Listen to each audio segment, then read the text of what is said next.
Buenos días a todos. Patricia Ramírez y Ángel Cruz me han encomendado la tarea de moderar esta rueda de prensa. En ellas van a exponer ambos pues, el Vía Crucis y sus profundas y dolorosas reflexiones y sufrimientos a lo largo de todos estos años. La comparecencia durará aproximadamente 40 minutos. Dará comienzo Patricia y va a finalizar también ella. Entre medias vamos a ver un vídeo de Ángel Cruz, en el que, como no está presente en España, pues nos ha tenido a bien participar con esta grabación. Al final tendremos un turno de preguntas, 4 o 5 preguntas que tengan ustedes a bien hacer, y sin más damos paso al turno de palabra. Bueno, poner encima de la mesa situaciones que creo que nos afectan a todos de una manera u otra. Quisiera agradecer además la difusión que habéis hecho, tanto en los medios de comunicación, el pudor además con el que se ha tratado esta salida a público, como esos titulares ya no contienen esas palabras de estrangulamiento, de agonizó, y se han hecho bastante más sensibles hacia la memoria de Gabriel y lo que los queremos. Y sobre todo a mi tierra, a mi Almería, a mi hogar, que pasó por aquí aquel día para despedirlo y que se ha volcado en redes sociales, en diferentes acciones para arroparnos y supongo que para protegerlo a él, porque de alguna manera creo que todos conocimos el alma de mi pequeño aquellos días. Quiero disculpar a Ángel. Ángel quería haber estado aquí. Él está trabajando fuera de este país y por la urgencia de esta rueda de prensa no ha podido estar. Como bien ha dicho el señor Paco, pondremos un vídeo de él donde dará su parecer. Y antes de empezar, quisiera decirles que estoy aquí en calidad de madre, porque es lo que soy, y además a tiempo completo. Gabriel es mi hijo, y repito, es mi hijo, no fue. Y además somos inseparables. Lo que le hagan a él, me lo hacen a mí. Y además a toda su familia. Si mienten de nuevo diciendo que la golpeó, etcétera, que la insultó, es como si me lo hicieran a mí o como si lo hubiese hecho yo. Si atacan su honor, están atacando el mío y el de su familia. Si manchan su memoria, atacan lo más sagrado para alguien que ha perdido un ser querido. Por tanto, me comporto como cualquier madre o padre que tiene hijos y los ama. Pero es que además, paralelamente, no solo lo dañan a él, también dañan mi derecho a la intimidad, a la libertad y a poder establecer rutinas vitales que he de adquirir para poder recuperarme poco a poco.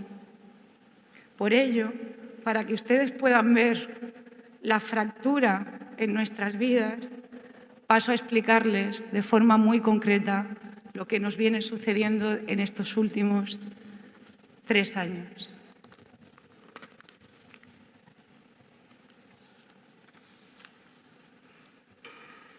Hace 3 años tuvimos que salir a una rueda de prensa porque una productora, un grupo multimedia, vino a Almería a informarnos que se quería hacer un documental con la persona que asesinó a mi hijo, a propuesta de su abogado, Esteban Thiel, y nos invitaba a participar. En aquella rueda de prensa dijimos que no estábamos de acuerdo con aquel documental y que nos parecía reprochable tanto la actitud de su asesina como la de su abogado, e intentamos pararlo. Gracias a la movilización social se consiguieron 3 cosas fundamentales. Primero, en la aprobación de la Ley Orgánica de Protección al Menor y a la Adolescencia se introdujo un artículo, el 8.4, donde se apelaba al consentimiento expreso de los padres, incluso en los menores fallecidos, para usar su imagen. ¿Y qué es su imagen? Su imagen no es la foto solo. Su imagen es decir que la golpeó o que la insultó. Su imagen es no contar la verdad y que fue que alguien lo pilló desprevenido, abusando de su confianza y se lo llevó. Además, posteriormente, en la Ley de Andalucía de protección también a la infancia y a la adolescencia, se creó un artículo exclusivo dedicado al honor de los menores fallecidos y a la protección de sus familias, también aludiendo a ese consentimiento expreso. Finalmente, me dirigí tanto a la Comisión de Justicia e Interior, solicité en su momento una comparecencia que se aprobó, pero que desgraciadamente no se hizo. Después de aquella acción, tuvimos otra injerencia a cargo de La Vanguardia y un podcast que titularon La madrastra del pescadito. Se les pidió que lo quitaran y corrigieran aquellas cosas dentro de ese podcast que no solo no cumplían a la verdad, sino que también manchaban la memoria de mi hijo. Y también que dejaran de citar el nombre del acosador que todo el mundo dio a conocer en este terrible caso sus primeros días. Ante la falta de no quitarlo, se denunció y se archivó el caso. Posteriormente, aproximadamente hace 1 año y medio, una productora que lanzaba a través de Amazon Prime, conoceréis esta serie, Crímenes, nos plantean que salgamos en ese primer episodio defendiendo la prisión permanente y contando el caso de nuestro hijo. Se nos ofrece un dinero que podemos donar a otras asociaciones y aún así se les dice que no porque no estemos de acuerdo con la prisión permanente revisable, y lo dejo claro, puesto que si no hubiésemos estado de acuerdo con esa pena, jamás la habríamos pedido en el juicio, ni nuestra asesina hubiese sido condenada con esa pena, sino nosotros hemos seguido las indicaciones de nuestro abogado, porque en aquel momento, por la cantidad de juicios públicos paralelos que había, si salíamos a apoyar públicamente esa pena, corríamos las posibles consecuencias de que nuestro juicio fuese anulado. Esa propuesta se declinó no por no apoyar esta pena, sino porque no queríamos volver a exponer a nuestro hijo y repetir su caso, porque necesitamos descansar. Hace aproximadamente 1 año y medio me entero por un artículo de prensa que esta señora se encuentra en un módulo de respeto en la cárcel de Ávila y que ha solicitado un permiso que le han concedido para grabar dentro de la cárcel, donde se prohíbe el vídeo y no el audio. Yo me pregunto, si se le prohíbe el vídeo y no el audio, ¿qué imágenes van a salir detrás? Supongo que todas las de aquellos días, y en esta situación me quedo completamente aterrada. Los motivos que da el juez en esta nota de prensa, en aquel encuentro de jueces de vigilancia penitenciaria, para aprobar esa grabación de audio son para que ella nos pague la responsabilidad civil que evidentemente todavía nos ha pagado. Y yo me pregunto, estando condenada por un delito de integridad moral, por habernos expuesto durante 12 días y habernos dañado soberanamente, ¿cómo se le puede permitir que grabe algo que sabemos que lo que va a decir o no es verdad o simplemente va a remover y nos va a volver a lesionar nuevamente? Pagarla para que nos veje. A partir de ahí, no me queda más remedio que volver a acudir a la Oficina de Asistencia a las Víctimas, así como al Colegio de Abogados, donde me aconsejan que escriba tanto a Penitenciaría como a la Audiencia Provincial como víctima para personarme y trasladarles que me informen de estos permisos, puesto que pueden lesionar gravemente nuestras vidas.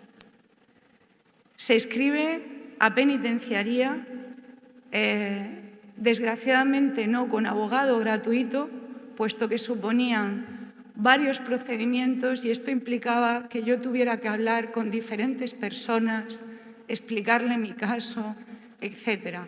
Por lo que hacemos un esfuerzo económico, contratamos un abogado y mandamos escrito a Penitenciaría para personarnos como víctimas y explicarles la gravedad de los hechos que estaban pasando. Se nos deniega, se vuelve a presentar un recurso, se nos vuelve a denegar y se nos cierra cualquier puerta en la que podamos recurrir un permiso que nos afecta directamente. Se habla mucho de leyes y quisiera leerles algo, no solo por mí, sino por cualquier víctima que esté escuchando esto dentro del Estatuto de la Víctima. Y cito textualmente: al amparo de la víctima, del Estatuto de la Víctima y su fundamento, se funda en un concepto amplio de reconocimiento, protección y apoyo en aras a la salvaguarda integral de la víctima, concretándose en el artículo 19, que dice que las autoridades y funcionarios encargados de investigación, persecución, enjuiciamiento adoptarán las medidas necesarias para garantizar la vida de la víctima, de sus familiares, su integridad física y psíquica, libertad, seguridad, indemnidad sexual, así como para proteger adecuadamente su intimidad y dignidad, atendiendo a los siguientes artículos. Artículo 1 del Estatuto de la Víctima. Toda víctima tiene derecho a la protección, información, apoyo, asistencia y atención a lo largo de todo el proceso penal y por un periodo de tiempo después de su conclusión. En segundo lugar, el artículo 5.1 dice que tenemos derecho a estar informada de los recursos que se puedan interponer contra las resoluciones que se consideren contrarias a su derecho, así como a que se nos faciliten los datos de las autoridades encargadas de la tramitación de esos procedimientos y los cauces para comunicarnos con ellas. Además, se expresa en el artículo 5.2 que esa información ha de ser actualizada en cada una de las fases del procedimiento. Leo esto porque, como ustedes podrán comprender, si ni siquiera me puedo dirigir ni tengo conocimiento de que se están solicitando permisos de grabación dentro de prisión, difícilmente los puedo recurrir. Noviembre de 2023. Me entero que nuevamente se está grabando un documental dentro de prisión de la asesina de mi hijo. Y me pregunto, ¿cómo les hago llegar a la cárcel que hay determinadas irregularidades? Me pregunto, ¿y si denuncio? Tengo miedo, por la gravedad de lo que vamos a exponer a continuación, que cuando presentemos la denuncia en cualquier juzgado vuelva a filtrarse, porque como ustedes saben, de nuestro caso prácticamente se ha filtrado todo sin que haya habido consecuencias ni investigaciones para aquellas personas que lo hicieron. Tan solo conozco una consecuencia, que fue un reproche a un funcionario que dio informaciones sobre el estado de su presa en la cárcel. Ante la gravedad de los hechos que comentaremos, me dirijo a la Unidad Central Operativa de la Guardia Civil que nos ayudó en aquellos días. Les solicito ayuda al amparo del Estatuto de la Víctima y ellos, tanto por ley como por su compromiso moral con las víctimas que ayudan, hasta la fecha no solo me ofrecieron su ayuda, sino también su acompañamiento. Y desde aquí, mi más profundo agradecimiento.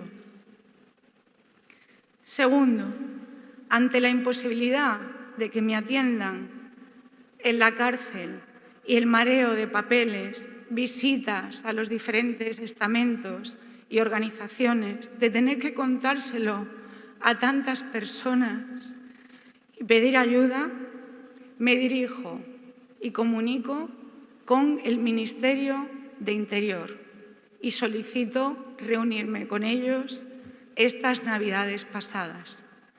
El día 27 de diciembre me reúno en el Ministerio de Interior con el Secretario de Estado de Seguridad y con el Secretario General de Vigilancia Penitenciaria.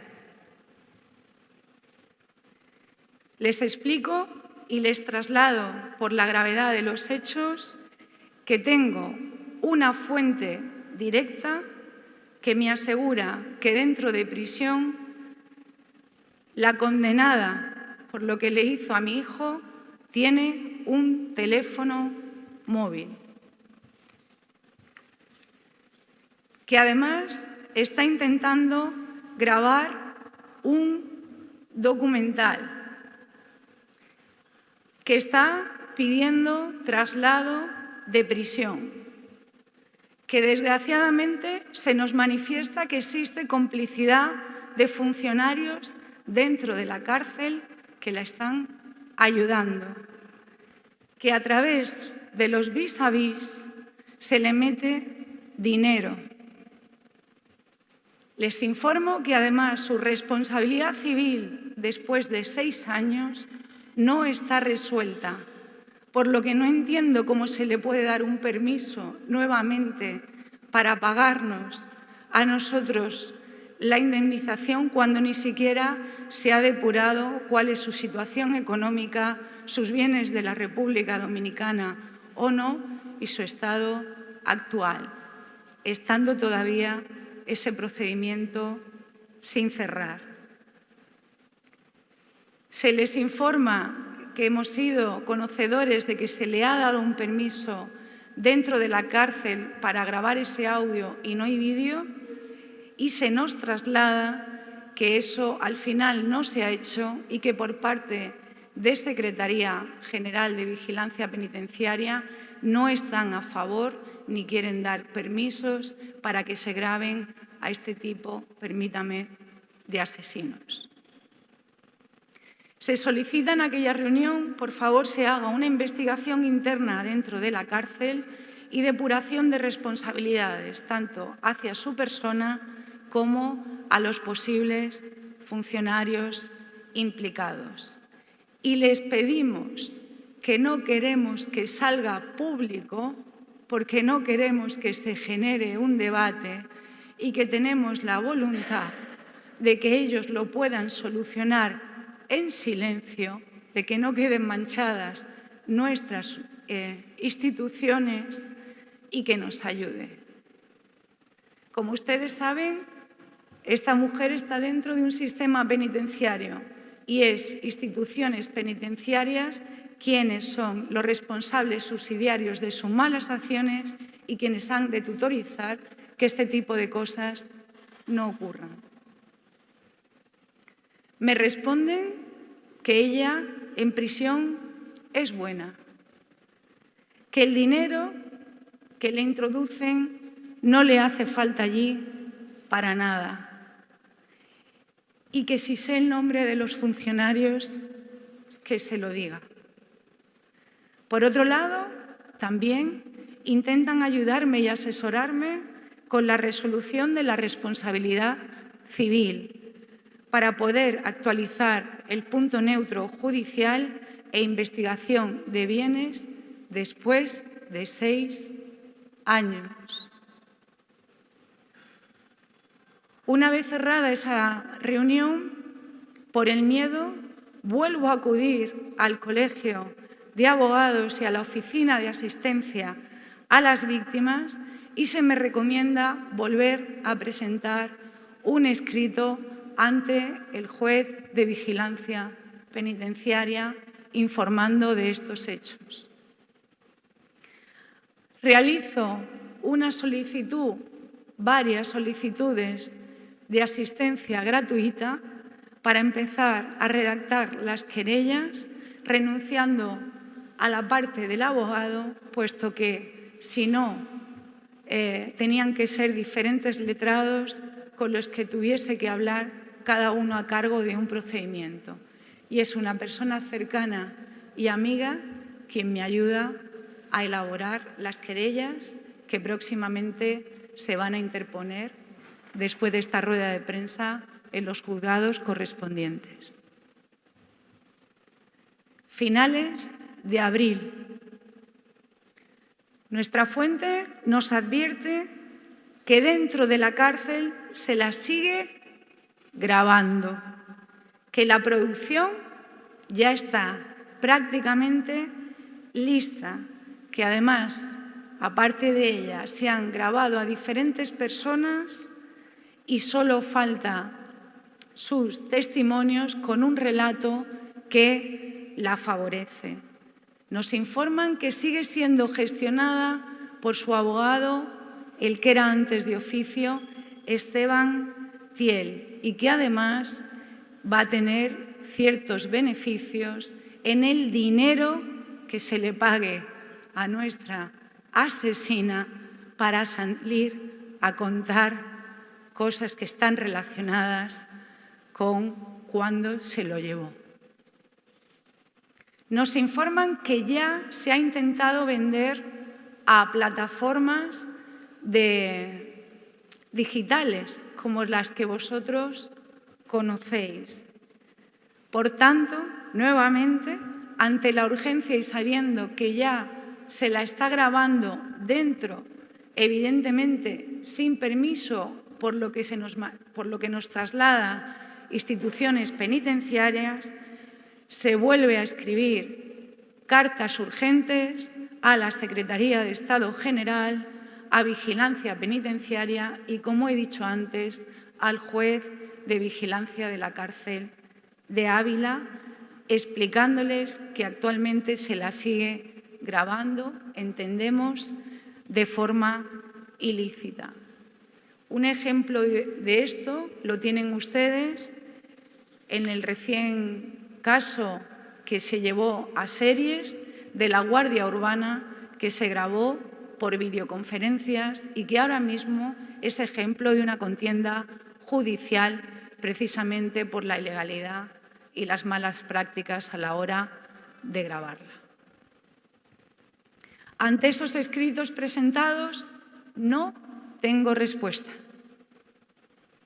Momento actual, esta semana, mayo. Se nos vuelve a informar que esta semana se la ha entrevistado en 2 ocasiones por parte de periodistas dentro de la cárcel. así como se ha pedido permiso para verla. Parece ser que a través de un vis a vis, donde quieren entrevistarla personalmente. Entendemos que sin permiso por parte de la cárcel, puesto que deberían de haberlos comunicado y nos dijeron que no era su voluntad el concedérselo. Y yo me pregunto, ¿esto es legal? ¿Cómo puede haber pasado si yo en diciembre ya dije que se estaba intentando hacer y les pedí ayudas? 4 meses nuevos de tortura, miedo, silencio y no poder contarlo por la gravedad de los hechos y el miedo a que nos expusiesen públicamente y se generara un debate inadecuado. Evidentemente, volvemos a informar con carácter urgente a ambas secretarías, no teniendo respuesta hasta la fecha. Y al juez de vigilancia se le vuelve a escribir una carta trasladándole lo siguiente y leo textualmente. Quisiera trasladarle que difícilmente puedo recurrir una petición de la condenada para realizar un documental o programa de televisión si ustedes no atienden a que pueda hablar con vosotros, que sois los que lleváis la prisión.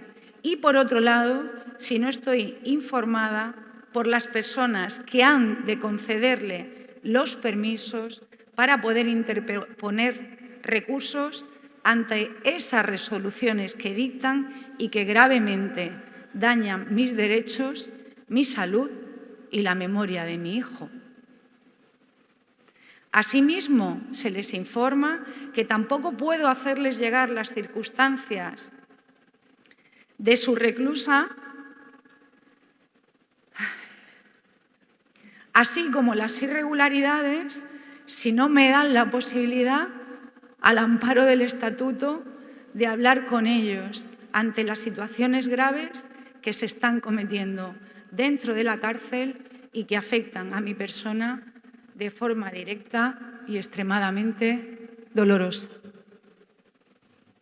Por ello, le solicito mi derecho a ser notificada personalmente a través de correo, de teléfono y, evidentemente, dirección postal, así como mi derecho, y cito textualmente, a ejercer el derecho a comunicarme con las personas responsables que le conceden los permisos de grabación con compensación económica para la condenada, lo que afecta directamente a la responsabilidad civil y la salud psicofísica de mi persona al amparo del artículo 13b, que dice: las víctimas estarán también legitimadas para facilitar al juez o tribunal cualquier información que resulte relevante para resolver la ejecución de la pena impuesta,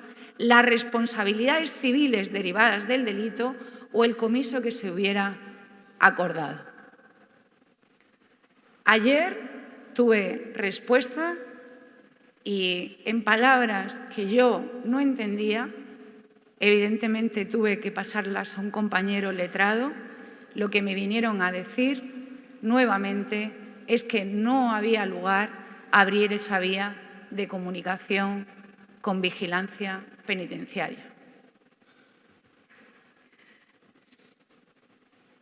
Como ustedes podrán entender, ante el sentimiento de desamparo, de indefensión, de desprotección absoluta por la dejadez y desatención de los organismos públicos que habrían de velar por el cumplimiento de la legalidad vigente, cuya función es la de proteger a las víctimas, y como han visto, tras un angustiante esfuerzo continuado para solicitar ayuda, no nos queda más remedio que hacer este llamamiento público y salir a hacer esta petición de ayuda al amparo, dejándoles o apuntándoles que esto genera en mi persona bastantes consecuencias por la nueva exposición, daño a la salud y pérdida de libertad por no poder permanecer en el anonimato. Quisiera dar paso a que podamos proyectar el vídeo de Ángel, padre de Gabriel. Hola, buenos días. En primer lugar, pedir disculpas porque me hubiese gustado estar ahí hoy con todos ustedes y acompañando a Patricia, pero en estos momentos me encuentro viviendo fuera de España y no me ha sido posible regresar a tiempo. El motivo por el que hoy le hemos convocado aquí y queremos hablar con ustedes es porque tenemos conocimiento de la presunta grabación de una serie, un documental, una entrevista en la que, sobre Gabriel, en la que se va a entrevistar a Ana Julia. Y por supuesto a nosotros esto no nos parece bien y no estamos de acuerdo con ello. Nosotros no vamos a formar parte de esto. Queremos hacerle saber a los medios, aunque creemos que no es necesario, pero lo recordamos, que el volver a emitir estas imágenes, el volver a recordar aquellos días, el permitirle a la asesina de nuestro hijo volver a hablar sobre él y sobre Patricia y sobre mí, va a ser muy, muy doloroso para nosotros y es volver a hacernos muchísimo daño. Durante 11 días, la asesina de nuestro hijo nos infringió el máximo dolor posible y el máximo sufrimiento, haciéndonos pensar que le volveríamos a ver e incluso poniendo pruebas falsas como una camiseta seca después de que estuviese varios días lloviendo para hacernos pensar que Gabriel estaba bien.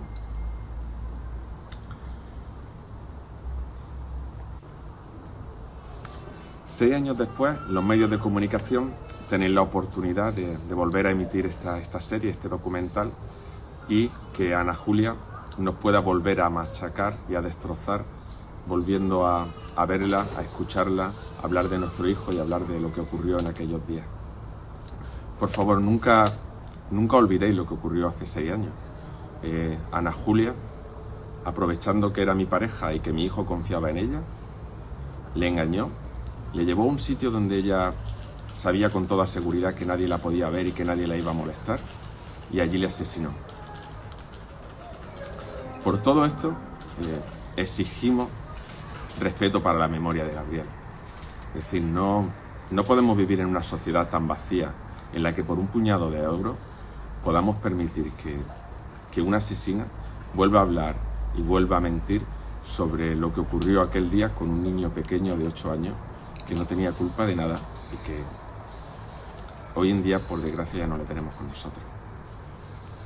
Para finalizar, solamente quería ya agradecerle a todos que hayan estado hoy aquí acompañándonos y espero que las palabras de Patricia y las mías puedan llegar a las personas que tengan que decidir si esto se va a emitir o no y que decidan no volver a hacernos daño, no volver a recordar aquellos días tan dolorosos para nosotros y que sobre todo no tengamos que volver a ver o a escuchar a la asesina de nuestro hijo. Muchas gracias. Cabe finalizar ya esta rueda de prensa con 2 cosas, sintiendo su extensión. Primero, una reflexión. Y os pregunto que hacia dónde vamos. Tengo conocimiento que hay más casos como el mío. En especial nombro a alguien que me ha pedido que lo haga, como el de Nuria Ardines, que además de llevar un procedimiento judicial y haber obtenido afortunadamente en su tierra medidas cautelares, también sigue siendo acosada y víctima de documentales en los que quieren volver a sacar su vida, a pesar de que ella no ha aparecido nunca públicamente, y se ve arrastrada a nuestra situación. También conocéis el caso de Laura Luelmo, cómo se cerraron sus puertas y pidieron discreción. Y yo lanzo una pregunta: ¿cuántas familias más tienen que pasar por este calvario? ¿Es justo? Pero además, ¿cuáles son las consecuencias para la sociedad de estos hechos si los permitimos? ¿Queremos convertirnos en Estados Unidos, donde Los asesinos tienen club de fans, donde hasta los pequeños en los bolligaos y en los donuts se les meten muñequitos de Ted Bundy y todos estos personajes que hacen tantísimo daño. En este país le pagamos al Chicle o a asesinos de ETA o al Rafita y los ponemos también enfrente de un micrófono. No sé si ustedes tienen respuesta, pero si no lo paramos, esto es lo que va a pasar.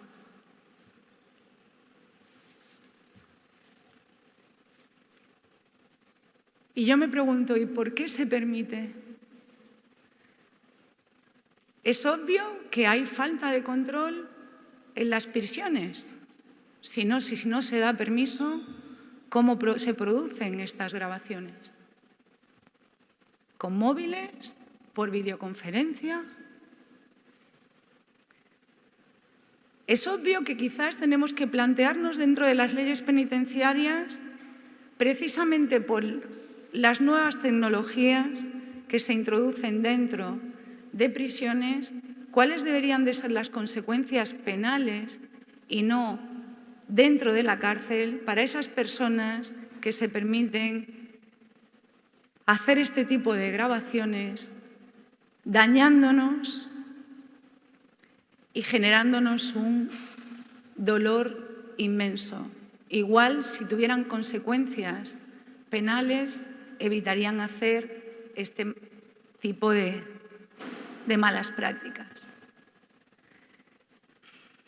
Hablo de adaptar las leyes y os voy a poner un ejemplo que todos conocéis. Hace poco salió a la luz que se iba a plantear una proposición de ley porque a través de la inteligencia artificial se utilizaba la imagen de determinados políticos y esto resultaba completamente contra el honor.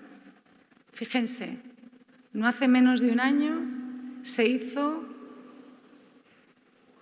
un vídeo de inteligencia artificial que simulaba ser la asesina de mi hijo contando cómo lo mató. En mi caso no solo no se propuso una ley, sino que me lo sacaron en un programa al mediodía, a las 12 de la mañana, con un contenido continuamente reiterativo, donde el vídeo no sé cuántas veces se puso. Yo me enteré desayunando en la calle y a partir de ahí, pues imagínense físicamente lo que me supuso esos días y los días siguientes. Las consecuencias personales derivadas de la revictimización, victimización secundaria, y permítanme que acuye este término, aunque no es científico, de la violencia mediática que estamos sufriendo, evidentemente impacta a mis familiares. Por supuesto, a mi madre, quien desgraciadamente a raíz de esto tiene una enfermedad bastante degenerativa y siento decirles que me la están reventando. A mis sobrinas, a la familia de Ángel y a todas las personas que nos acompañaron en aquellos días si sufren con este tipo de malas prácticas. Además, tengo consecuencias físicas y soy recelosa de hablar de mi intimidad, pero se tienen que saber, tales como neuralgia del trigémino, enfermedades inflamatorias, gástricas, digestivas, reciente soplo al corazón a consecuencia de estos hechos, parestesias, adormecimiento, incontinencia urinaria, entre otras.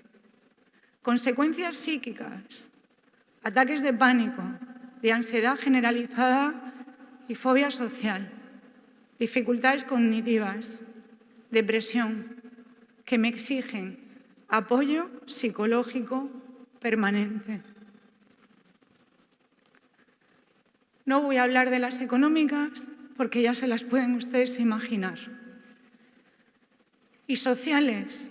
Todo esto en mi persona, me habíais conocido en esta tierra como speaker. Me gustaba darle alegría a la gente. He sido feliz siempre haciendo a la gente feliz y creando cosas positivas. Desgraciadamente, a raíz de esto y esa fobia social, me aislé. Y en mi vida y en mi familia se produjo un deterioro bastante social, donde además existía una necesidad de rehabilitación y de adaptación de forma paulatina. Aconsejada por mi psicólogo, decidí estudiar porque era lo que llevaba estudiando, era lo que llevaba haciendo desde que él desapareció. Me matriculé en una universidad en estudios de psicología y criminología, los cuales estoy haciendo actualmente, y por favor les pido que no publiquen ni hurguen dónde estoy estudiando, puesto que allí tengo mi pequeño hogar, se guarda mi privacidad y además, como ustedes saben, desgraciadamente yo tenía una persona que me acosaba, que sigo llevando pulsera de alejamiento y no me gustaría que diera con mi paradero. Yo ahora debería estar haciendo mis exámenes, estar con mis chicos, con los jóvenes criminólogos y psicólogos, con mis profesores, intentando reconstruir mi vida y buscar un nuevo sentido para vivir, que es ayudarme, formarme, entender qué pasó y los comportamientos humanos y poco a poco reinsertarme socialmente. Desde aquí quiero trasladar a mi universidad, a mis profesores y a mis pipiolos todo el cariño, ayuda y cómo me han protegido durante estos años en la intimidad. Todo mi corazón y agradecimiento para ellos. Y para terminar, ¿qué querría yo como madre? Pero sobre todo, ¿qué querría Patricia como persona? Miren ustedes, a mí me gusta reír, me gusta bailar,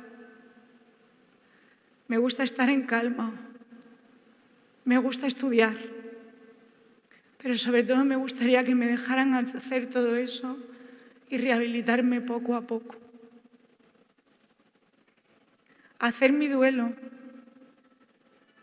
ir mejorando poco a poco de este estrés postraumático que se desarrolló desde hace 6 años, pero sobre todo poder pasear tranquila por la calle sin que nadie me pare para preguntarme o darme su cariño, porque sin darse cuenta me recuerdan el peor episodio que he querido vivir y que todavía no asumo.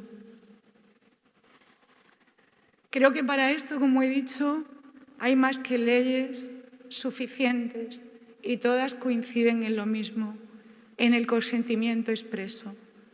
Pero permítanme, también hay un sentido de la ética y de la moral, y es no añadir más dolor al dolor.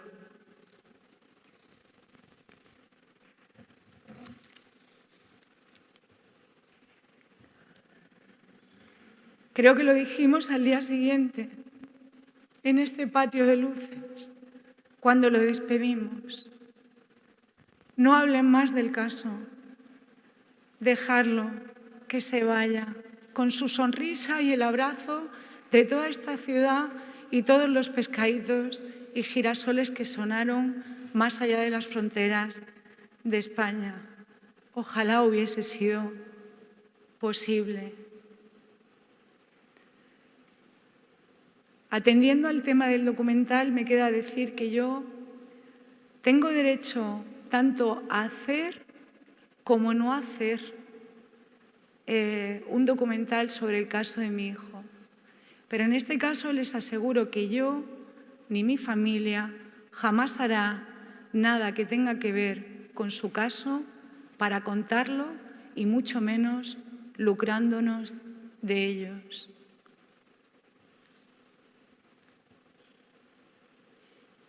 Me queda hacer una reflexión antes de terminar, aludiendo a Esteban, su abogado. Y en este sentido, me cabe reprochar de forma pública que, habiendo tenido ese conocimiento inequívoco de hace 3 años por parte de la productora, que era él quien estaba dirigiendo presuntamente este documental, donde se ha erguido como promotor y resulta necesario, evidentemente con ese interés económico, creo que es reprochable, por no decir inhumano, lucrarse con el dolor ajeno. Creo que este abogado se ha saltado todas las líneas que separan el comportamiento ético-moral de la cultura propia de las almas oscuras. Creo que jugar con el dolor tan profundo de unos padres, familiares, amigos, compañeros de nuestro hijo y ciudadanos de bien resulta completamente deleznable. Me pregunto qué pensaría y sentiría si a él le hubiesen asesinado a su hijo y el letrado adverso intentara o intermediaria para que personas se lucren con tan terribles acciones revictimizantes. Creo que no solo escasea su actitud moral, creo que además sería esperable en personas empáticas y compasivas, y también, por supuesto, los medios para obtener esas entrevistas, como he dicho antes, bordean presuntamente la legalidad. Solo espero que en este caso la conciencia haga su trabajo.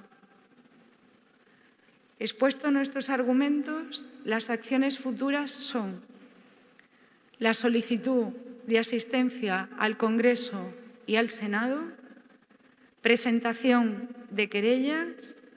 De esto pongo en conocimiento que se ha informado, evidentemente, al Ministerio de Interior, y esperar que nos ayuden y paralicen esta situación que jamás debería de haberse dado, para poder facilitarnos un poco de calma. Ayer, por la noticia del Confidencial de Óscar Gutiérrez, nos enteramos que las 10 productoras que suelen comprar este tipo de productos han manifestado que no tienen conocimiento de que se les haya vendido, y en el caso de Netflix, de que no lo han comprado.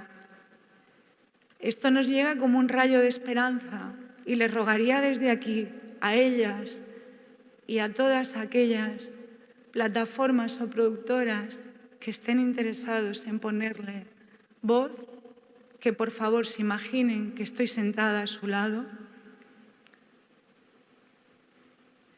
o que soy su hijo, su hermana, su madre, y que no lo hagan. Por todo lo expuesto, lancé un vídeo diciéndole que les iba a explicar todo lo que estaba pasando.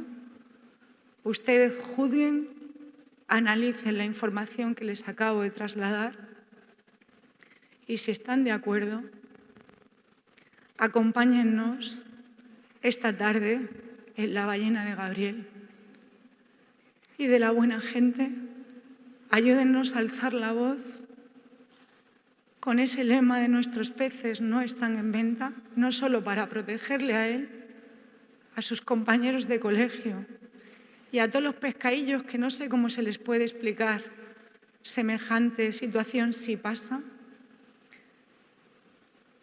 y nos ayuden a paralizar todo esto. Disculpen por la extensión y muchas gracias nuevamente por acudir a esta convocatoria y ofrecernos su atención. Pues bien, podemos abrir el turno de preguntas. Hola, buenos días. Soy Patricia Ortega, del País. Mira, quería saber es una pregunta con dos cuestiones. Quería saber qué le dirías a Ana Julia Quezada y también querría saber por qué nos has citado aquí. Gracias. Bueno, voy a empezar por la primera. Lo que le diría a Ana Julia Quezada es que si realmente está arrepentida y de lo que hizo, que no lo haga, que no vuelva a salir. Si realmente está arrepentida del daño que le hizo a su padre, que no vuelva a ponerse un micrófono a hablar de nuestro caso.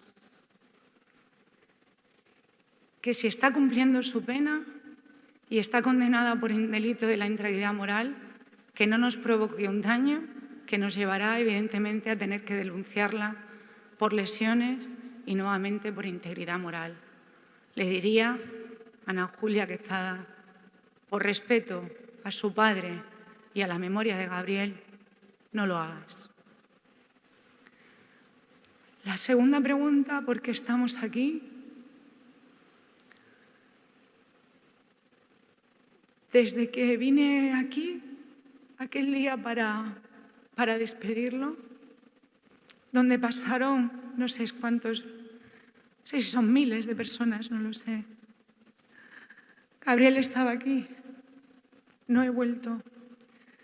Creía que era el sitio adecuado porque creía que aquí debería de haberse parado todo y honrarle a su memoria. Y es el sitio donde lo despedimos, le dijimos adiós y donde pido nuevamente que le digamos de nuevamente adiós y le dejemos ir. Por eso estoy aquí, porque es el sitio donde me siento más cerca de él.